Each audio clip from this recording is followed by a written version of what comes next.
Mari kita duduk kepala, masuk dalam doa.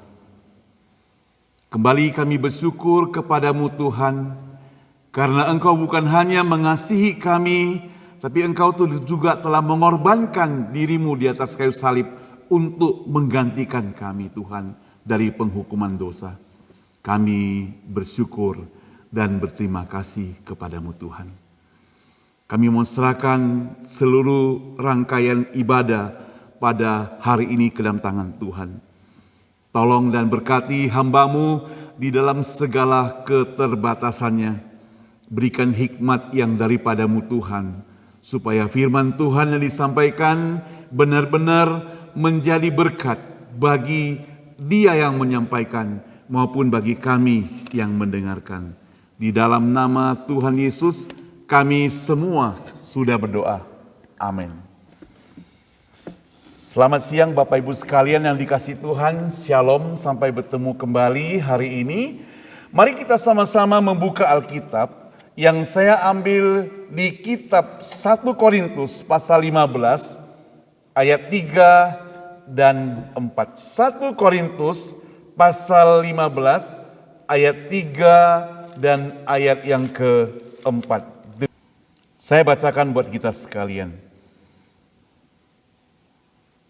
Sebab yang sangat penting telah kusampaikan kepadamu, yaitu apa yang telah kuterima sendiri, ialah bahwa Kristus telah mati karena dosa-dosa kita, sesuai dengan kitab suci, bahwa ia telah dikuburkan dan bahwa ia telah dibangkitkan pada hari yang ketiga, sesuai dengan kitab suci, bahwa ia telah menampakkan diri kepada Kefas dan kemudian kepada ke-12 muridnya. Sesudah itu ia menampakkan diri kepada lebih 500 saudara sekaligus. Kebanyakan dari mereka masih hidup sampai sekarang, tapi beberapa di antaranya telah meninggal. Itu pembacaan firman Tuhan dari 1 Korintus pasal yang ke-15.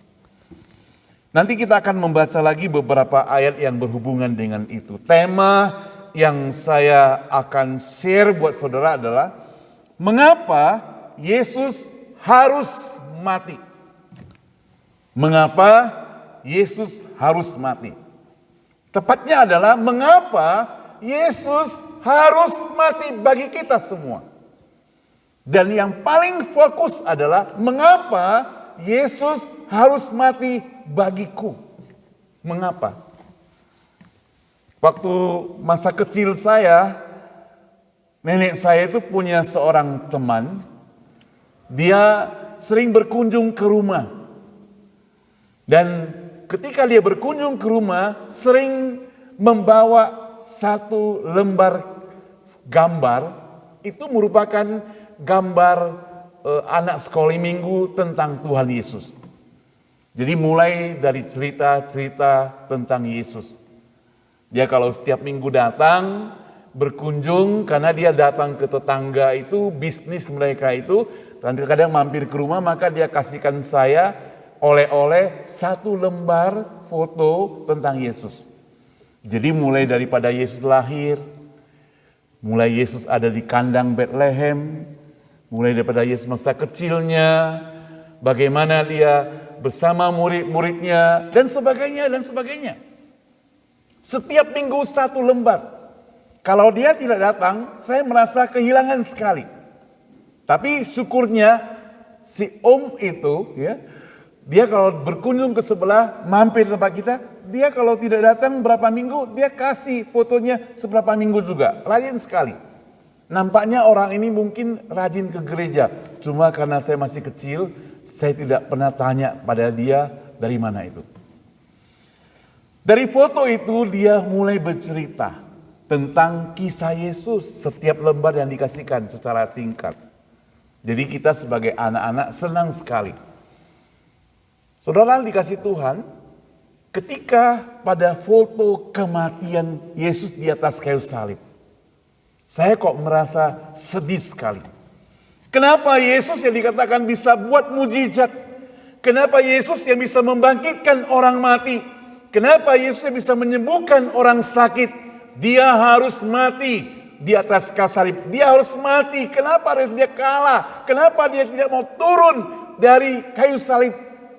Itu yang seakan-akan saya pikirkan pada waktu itu.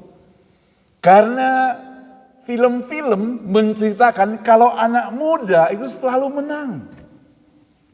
Bagaimanapun disiksa, anak muda selalu menang. Karena saya baru dapat dari cerita sampai gambar dia mati. Tapi waktu dapat gambar dia bangkit kembali, wah luar biasa. Karena dia bukan hanya mati, tapi dia bisa bangkit kembali. Nah hari ini kita punya tema mengapa Yesus harus mati. Bagiku, bagimu, dan bagi kita semua. Rasul Paulus mencatat di sini dikatakan bahwa Kristus telah mati karena dosa-dosa kita. Sesuai dengan kitab suci bahwa ia telah dikuburkan dan ia telah dibangkitkan pada hari yang ketiga sesuai dengan kitab suci. Pertama, Yesus mati dan harus mati karena dosa-dosa kita. Saudara, kita ketahui bahwa pada zaman penciptaan Allah selain menciptakan langit dan bumi, dia juga menciptakan seorang manusia yang bernama Adam. Ditempatkan di Taman Eden, didampingi oleh seorang wanita yang bernama Hawa. Dan Tuhan Allah berpesan bahwa semua pohon yang ada di taman ini boleh engkau makan. Kecuali buah pohon pengetahuan baik dan jahat. Saudara yang dikasih Tuhan, iblis menjelma jadi ular datang kepada Hawa, memakai firman Tuhan. Dia kutip daripada apa yang Allah sampaikan, tapi diselewengkan. Dia katakan, bukankah Allah berpesan kepadamu bahwa semua pohon yang ada di taman ini boleh engkau makan? Saudara yang dikasih Tuhan, singkat cerita, Hawa tergoda, dia ambil makanan itu, dia ambil buah itu dan dia makan, serahkan lagi kepada suaminya dan suaminya juga makan. Maka waktu itu dikatakan manusia pertama jatuh ke dalam dosa. Dan ketika manusia pertama jatuh ke dalam dosa, maka Allah sudah memberikan perintah bahwa ada hukuman terhadap orang-orang yang berdosa. Ada hukuman terhadap orang yang melawan Tuhan. Ada hukuman terhadap orang yang tidak taat kepada perintah Tuhan. Mereka diusir dari Taman Eden dan terlihat mereka dalam keadaan telanjang dan mereka boleh merasakan malu. Tuhan mensematkan dia pakaian dari daun. Saudara yang dikasih Tuhan, pada saat itulah ketika manusia sudah jatuh ke dalam dosa, maka hubungan antara manusia terputus dengan Tuhan. Sehingga manusia itu harus dihukum mati, masuk neraka. Tetapi saudara, Sang Pencipta, dia itu Allah yang sangat mengasihi. Allah yang sayang kepada umatnya. Tetapi sekaligus Allah yang adil.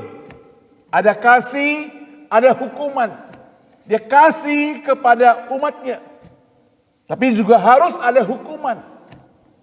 Lalu bagaimana supaya dia dapat melaksanakan semua ini? Harus punya kasih, harus punya keadilan, punya hukuman.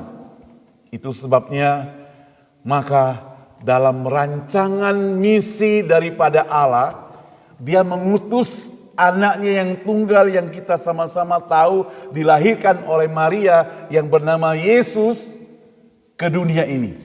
Dialah nantinya yang akan menyelamatkan umat manusia. Saudara yang dikasih Tuhan, misi Yesus datang ke dunia ini diutus oleh Allah adalah menggantikan kita manusia. Dari yang semestinya mendapatkan hukuman menjadi tidak mendapatkan hukuman. Tapi Allah itu harus tegas. Dia harus adil, harus ada kasih dan harus menjalankan hukuman. Itu sebabnya maka anaknya sendiri yang dihukum.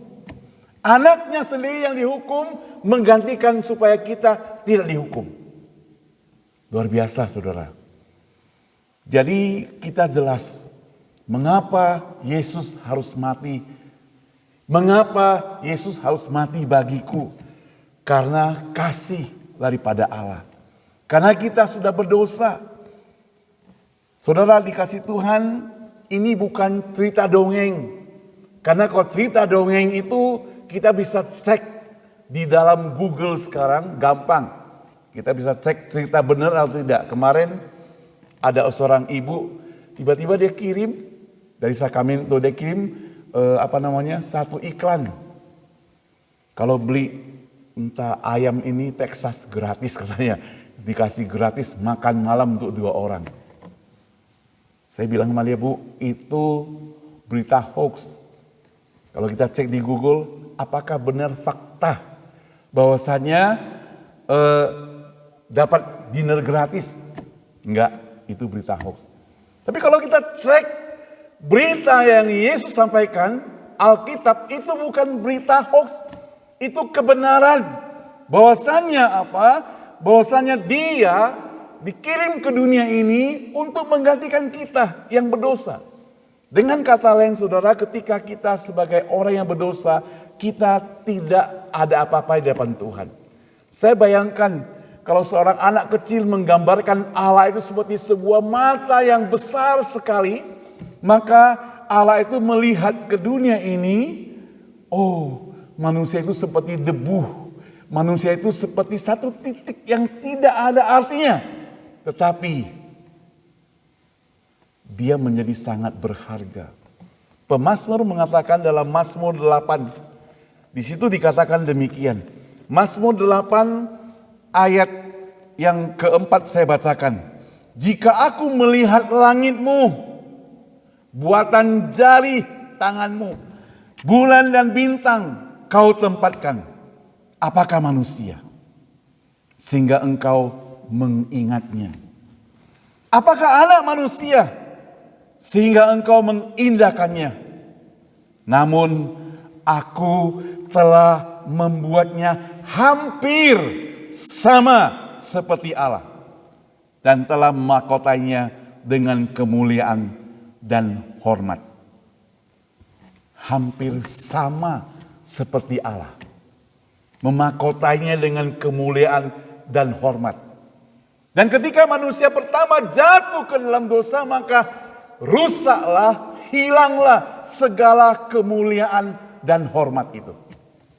Tidak ada lagi. Itu sebabnya Tuhan Allah melalui Yesus yang diutus ke dunia merangkai kembali. Mau membangkitkan kita kembali. Jadikan kita yang semestinya merupakan sampah yang tidak berguna menjadi yang berguna.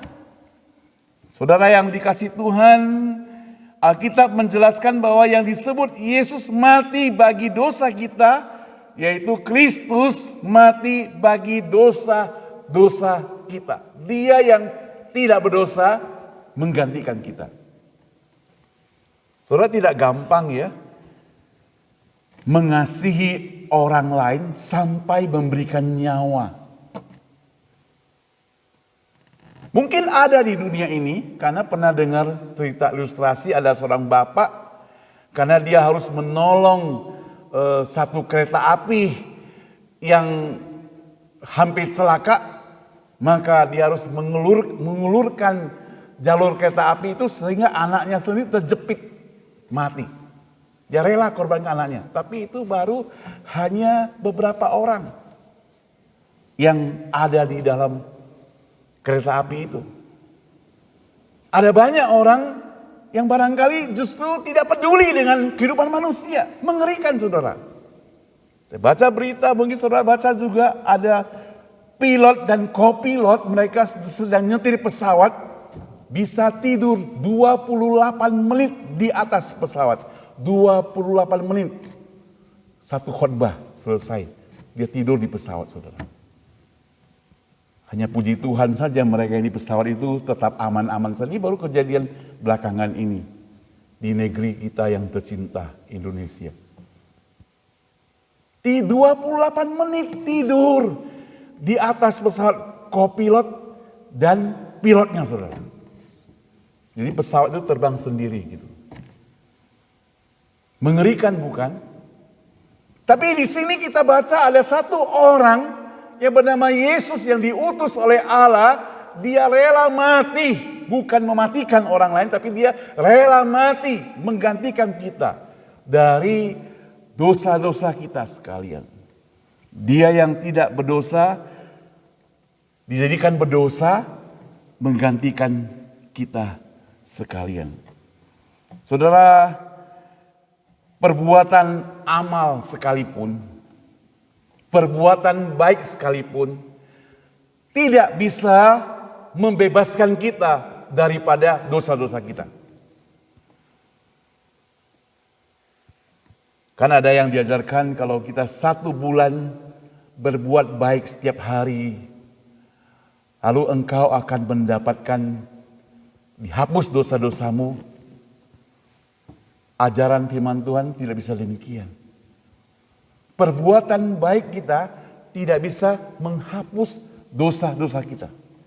Itu sebabnya maka Martin Luther menyerang habis-habisan kepada ajaran Roma pada waktu itu yang mengajarkan bahwa kalau engkau mau bebas daripada dosa, berikan uangmu. Ada surat penghapusan dosa, berikan uang.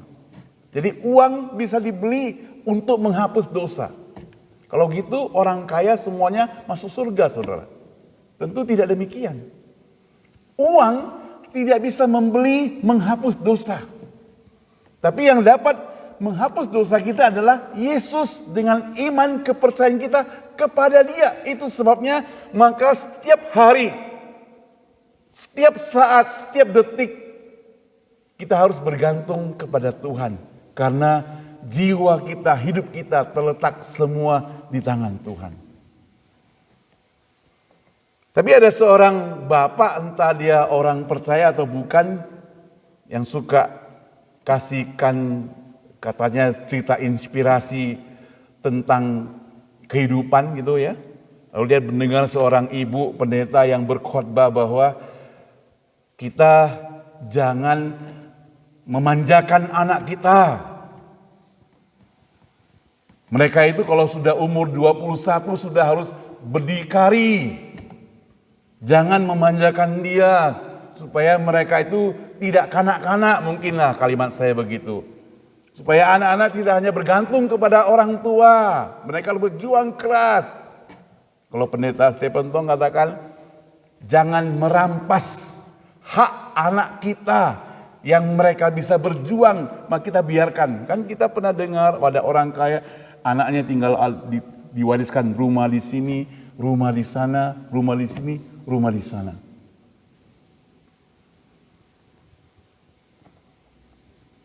Seorang bapak penjual bakso yang terkenal di sebuah sekolah negeri, dia itu mendadak meninggal dunia. Padahal sudah bertahun-tahun laris sekali.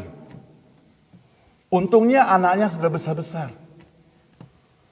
Lalu suatu hari ada seorang wartawan datang mewawancarai istrinya. Dia bilang, Bu, turut berduka cita atas meninggal bapak. Ya. Lalu apa yang terjadi ya dengan anak-anak kamu gitu. Dia bilang, syukur. Anak-anak kami sudah besar. Mereka semua ditempatkan di tempat yang bagus-bagus. Ada anak kami ditempatkan di Universitas Indonesia, UI. Ada yang di Hotel Indonesia. Ya. Ada yang dekat kantor gubernur, salah satunya di situ. Wah, luar biasa. Anak ibu hebat-hebat ya semuanya. Anak ibu sekarang kerjanya apa? Ya sama katanya, buka cabang warung di depan gubernur ya, cabang warung di depan UI, cabang warung di depan itu. Diwariskan kepada anak-anaknya seperti begitu. Ya mungkin itu boleh juga supaya anaknya bisa berjuang.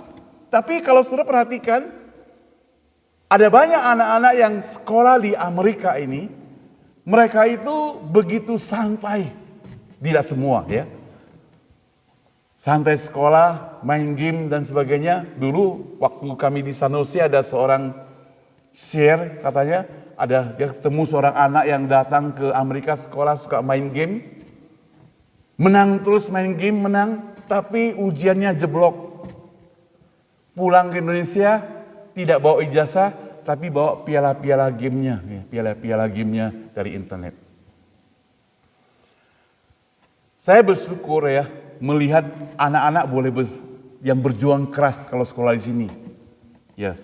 Salah satu yang kami kenal baik, anak dari seorang bapak yang ikut Bible study kita begitu setia.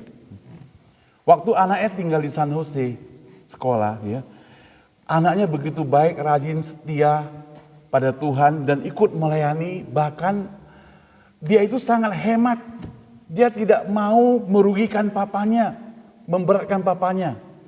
Tahu gak saudara, dia teman-temannya sewa apartemen yang mewah dan sebagainya, dia tidak demikian. Dia numpang di ruang tamu teman-temannya itu sebagai tempat tidurnya. Kerja PR di situ juga. Mungkin bayar sedikit, dia numpang di situ.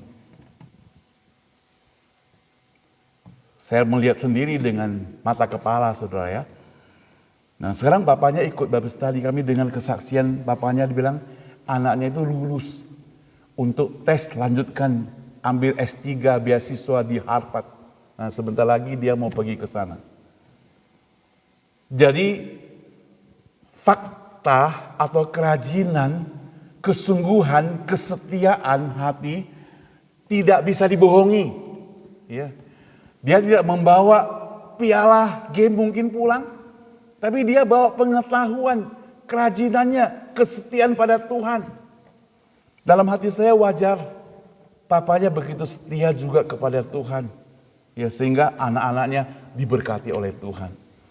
Nah saudara yang saya kasih Tuhan, jadi Tuhan, dikatakan Tuhan Yesus mati untuk kita karena dosa kita.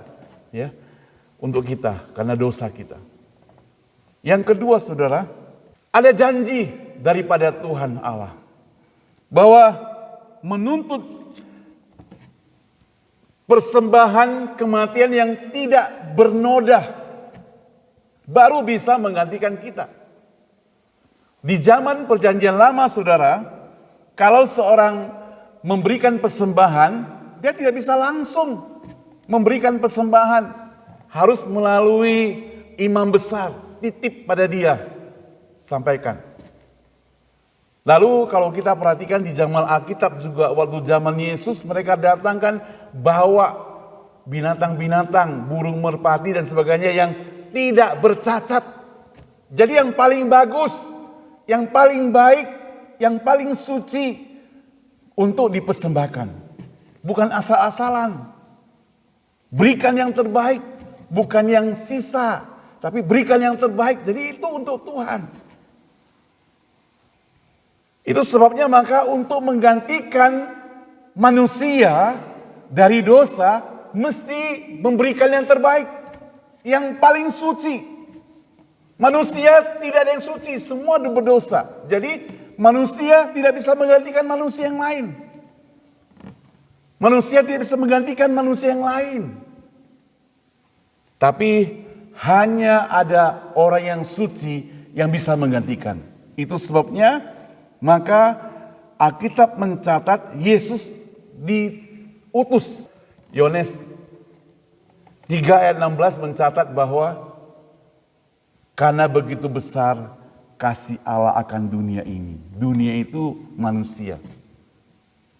Sehingga ia mengaruniakan anaknya yang tunggal satu-satunya supaya setiap orang yang percaya kepadanya tidak binasa, melainkan beroleh hidup yang kekal.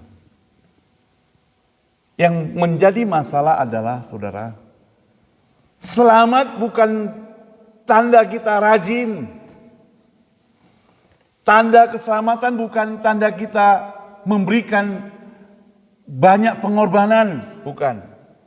Tapi tanda keselamatan adalah kesetiaan, kesungguhan, ya, kesungguhan kita kepada Tuhan. Tapi dengan demikian diwujudkan, sebab orang yang setia, orang yang sungguh, pasti dia akan selalu setia kepada Tuhan.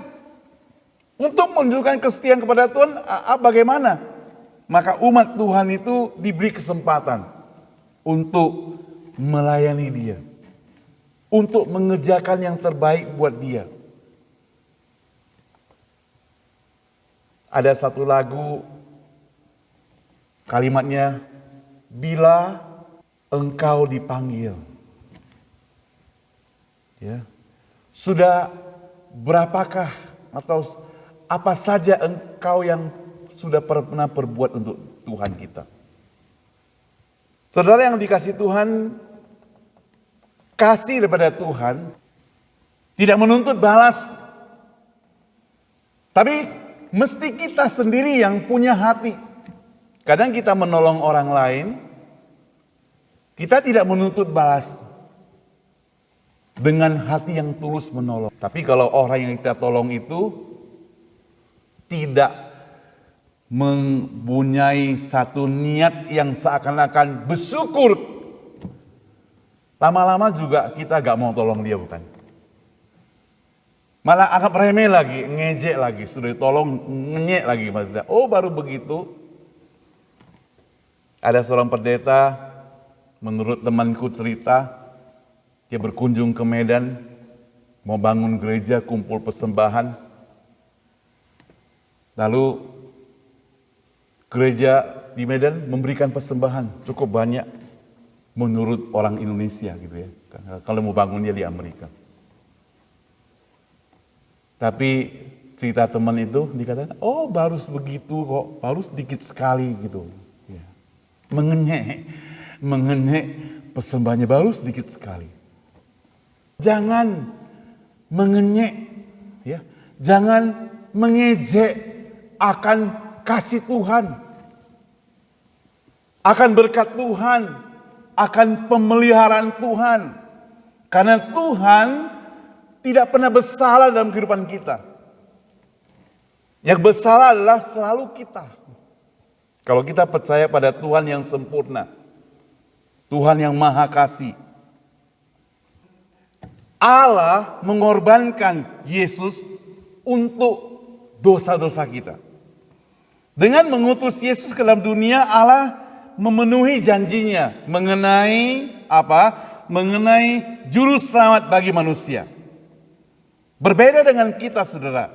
Yesus tidak pernah berdosa, karena itu Allah mengorbankan Yesus sebagai pengganti yang sempurna itu. Coba kita lihat 2 Korintus 5:21. Saya bacakan buat kita sekalian.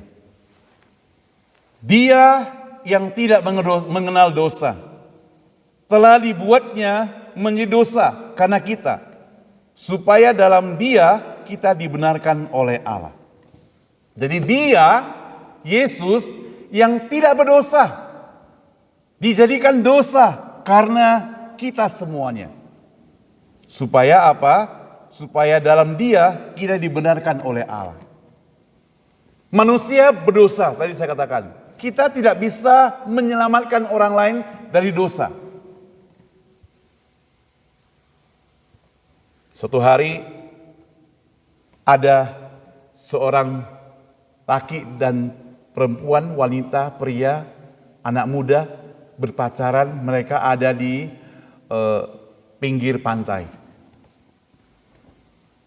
Yang pria katakan kepada wanita, aku mencintaimu. Yang perempuan juga katakan, aku juga mencintaimu. Mereka saling mencinta.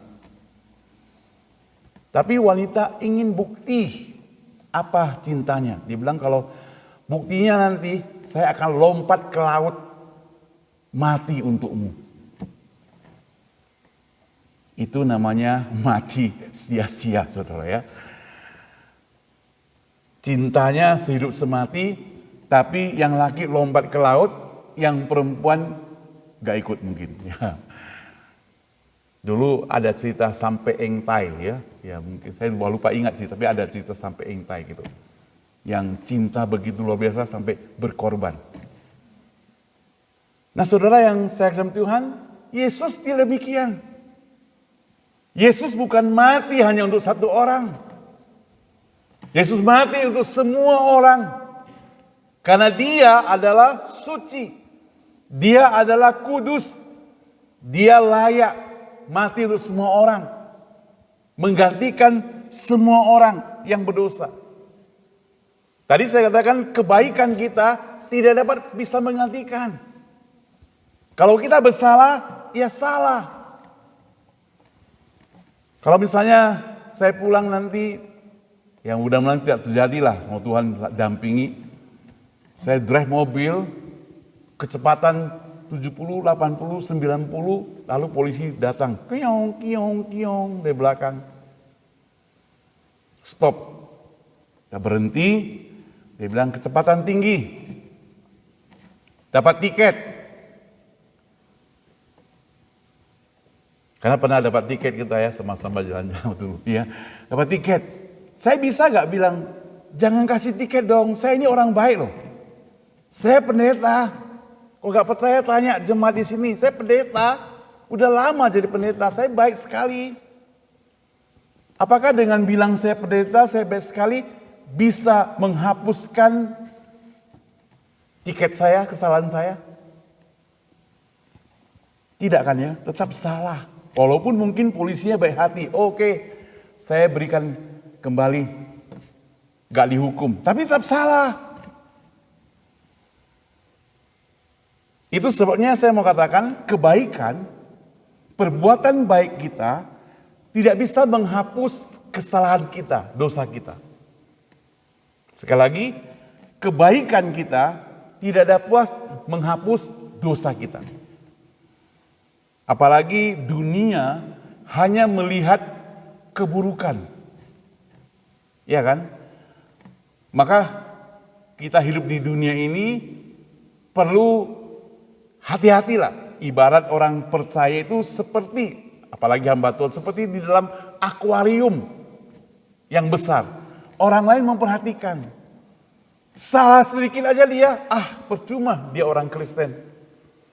Percuma dia ke gereja. Percuma dia tiap hari berkhotbah. Percuma. Tapi hanya dilihat hanya salah sekali aja. Itu manusia dan lumrah saudara. Tapi Yesus datang ke dunia ini mau membereskan yang percuma itu.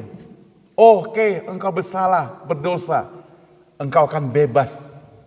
Sama seperti Sakyus bukan? Yang berdosa itu malah Yesus mau tinggal di rumahnya. Dan dia boleh bebas kalau dia percaya kepada Tuhan. Jadi mengapa Yesus harus mati saudara? Yesus mati karena manusia tidak bisa bertahan atau manusia tidak bisa masuk ke surga kalau tanpa Yesus. Itu sebabnya saudara, waktu ibu tadi yang berkhotbah tentang bagaimana anak-anak yang bergantung kepada orang tua itu, lalu ada seorang bapak bikin lagi video yang lain. Dia bilang, benar apa yang dikatakan ibu itu, bahwasannya anak-anak jangan diajarkan bergantung pada orang tua, jangan dibiarkan begitu. Tapi kita orang Kristen juga harus tidak bergantung selalu pada Tuhan, katanya begitu. Nah ini namanya ajaran yang sesat kalau dia Kristen. Salah ya. Sebab orang percaya mesti bergantung kepada Tuhan karena Tuhan pencipta kita. Tapi syukur, Tuhan tidak menciptakan kita jadi robot. Zaman sekarang ada banyak boneka, banyak patung-patung yang bisa digerakkan oleh manusia. Tinggal putar, bisa diatur, tangannya bergerak. Pernah kan saudara mungkin ketemu ya, kopi aja di banyak mall itu bisa diaduk sendiri. Kita beli kopi hanya tinggal masukkan uang atau bagaimana begitu, kredit card di scan, lalu ada robotnya yang jalankan kopinya gitu. Sampai kita dapat kopi. Di Stunton juga ada ya, saya lihat begitu ya. Lalu di San Jose kita ketemu di satu restoran Vietnam gitu. Ada kayak meja begitu, robotnya juga bisa antar makanan ke kita gitu. Yang lebih canggih lagi di hotel-hotel katanya sudah ada orang model perempuan yang bisa terima tamu, ngomong dengan kita, terima kita sebagai tamu, ngobrol-ngobrol begitu. Tapi sekali lagi, yang diciptakan robot itu digerakkan oleh apa? Oleh manusia. Berarti robot itu bergantung kepada manusia itu. Robot saja bergantung kepada manusia, apalagi manusia yang diciptakan Tuhan mesti bergantung kepada Tuhan, bukan? Jadi manusia diatur oleh Tuhan, tapi diberikan kebebasan. Tuhan tidak membuat kita sebagai robot yang suruh maju kanan, kiri. Diberi kebebasan untuk memilih. Ini ada jalan keselamatan. Ini ada jalan yang baik bagimu. Kalau engkau percaya engkau selamat, kalau tidak, tidak. Maka ada satu quote dikatakan keselamatan itu gratis. Tapi harganya sudah dibayar oleh Tuhan Yesus di atas kayu salib. Dan begitu mahalnya sampai-sampai kita hanya terima gratisnya, saudara. Saudara yang dikasihi Tuhan, apa yang bisa kita pelajari dari firman Tuhan hari ini? Pertama adalah kita berdosa. Kita butuh keselamatan. Dan Yesus mati buat kita semua untuk menyelamatkan kita. Dan harus ingat saudara, kita bergantung sepenuhnya kepada Dia. Kita tidak punya kuasa melawan Dia. COVID-19-nya orang gak bisa lawan, apalagi Allah, saudara. Allah kita punya dahsyat kuasa yang luar biasa. Tentu kita gak bisa melawan Dia. Jangan pernah mencoba melawan Dia. Lagi pula ngapain kita melawan Dia? Dia begitu mengasihi kita. Satu-satunya ketika dunia tidak mengasihi kita, ketika dunia mencemooh kita, ketika dunia menghina kita, ketika dunia menganggap remeh kita, hanya Tuhan yang mengasihi kita. Itulah Tuhan Yesus yang telah rela mati di atas kayu salib itu. Mari kita berdoa.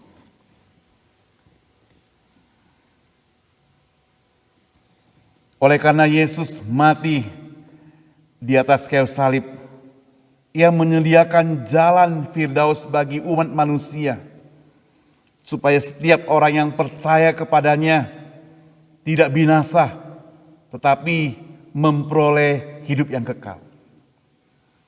Tuhan, kami bersyukur untuk keselamatan yang Tuhan berikan pada kami sesuai dengan iman kepercayaan pada kami.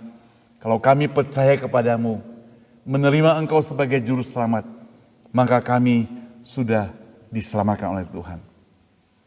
Namun Tuhan, kami tidak mau hidup di dunia ini dengan sia-sia.